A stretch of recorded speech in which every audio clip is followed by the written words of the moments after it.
ये दिन अमावस्या की जो ये नजदीक आने वाले ये दिन है, पौष की अमावस्या यानी बड़ा अंधेरा।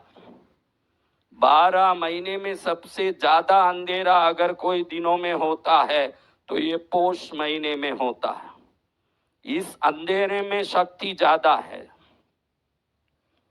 संक्रांति के उजाले में शक्ति है न पौष महीने के अंधेरे में शक्ति है।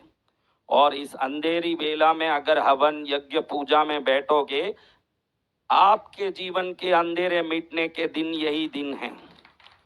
किस किस को अंधेरा मिटाना है?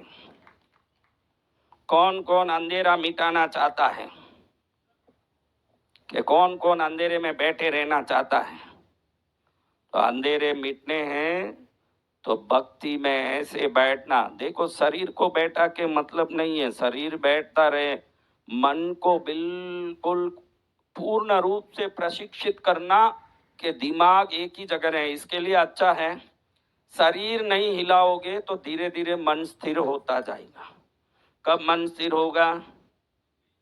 हाँ, जितना मन हिलता है तो ही शरीर हिलता है। किसी का शरीर हिल रहा है तो समझ लेता हूं कि उसका मन यहाँ नहीं है, वो कहीं भटक रहा है। और ये शरीर हिलने से वो मन और भी क्या होता है, पहले तो मन शरीर को हिलाता है और शरीर हिलने के बाद मन और खुद हिलता है। दोनों जोड़ी है। क्या है? हाँ, मन पत्नी है न शरीर पति है, और दोनों जोड़े से नाचते हैं। ये नचाता है उसको न वो नचाता है इसको। जो देखो, जिन्होंने सिद्धि पाई होगी इस संसार में साधना में, वो सब ऐसे नाच नाच के पाए। बिल्कुल सही है। तो कैसे पाई? ऐसे ही स्थिर मुद्रा में जो बैठ गया। स्थिर होना क्यों जरूरी है? झूला नाचेगा तो झूले में बैठा हुआ भी नाचेगा, न शरीर नाचेगा तो शरीर में बैठा हुआ मन भी नाचेगा। इसलिए झूले को अगर टिका दोगे तो बैठने वाला भी स्थिर हो जाएगा। इसलिए स्थिर हो के अब इसलिए इतनी देर क्यों बोलने पड़े हैं गुरुदेव को? इसलिए बोलना पड़ा कि आज आपको विशेष जाप करना है। क्या जाप करना है?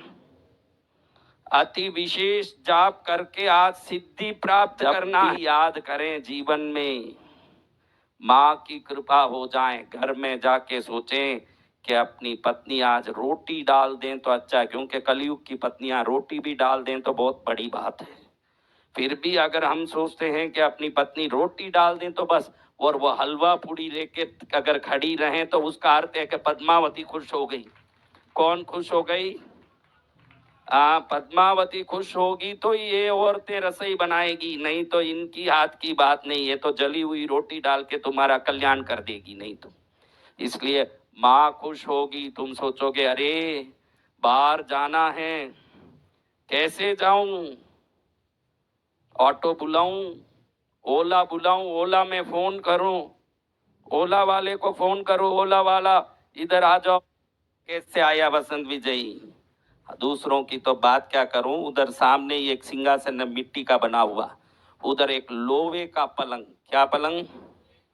एक सिर्फ लोहे के पलंग पर, ऊपर छत नहीं, नीचे चटाई नहीं, एक लोहे के पलंग पर 2 साल बैठा रहा इसी जगह पर।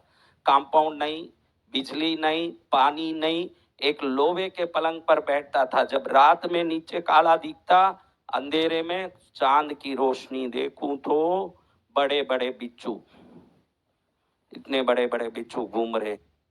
तो क्या बोलूं, मेरा अनुभव बोल दूं तो दुनिया में कितने राजा बने हुए हैं उनको मैं बता सकता हूं।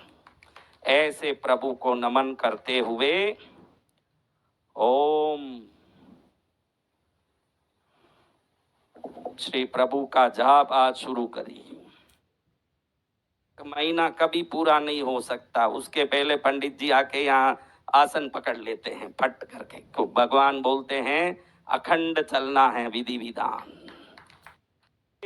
तो ब्रह्मांड की ऐसी कोई चीज नहीं जो नहीं दे सकते।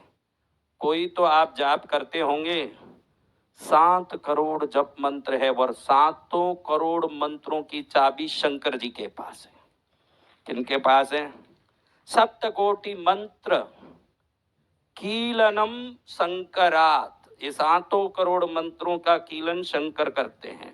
अगर वो नहीं हो तो आपका उत्कीलन कभी नहीं होगा उस मंत्र का। तो ऐसे शंकर को प्रणाम करके, क्या मंत्र मैंने बोला, ये मंत्र है करोड़ रुपए का। क्यों? गुरु मुख से निकला है, वो कोई साधारण मंत्र नहीं। ओम विश्वनाथ भोलेनाथ महादेवाय नमः बोलो।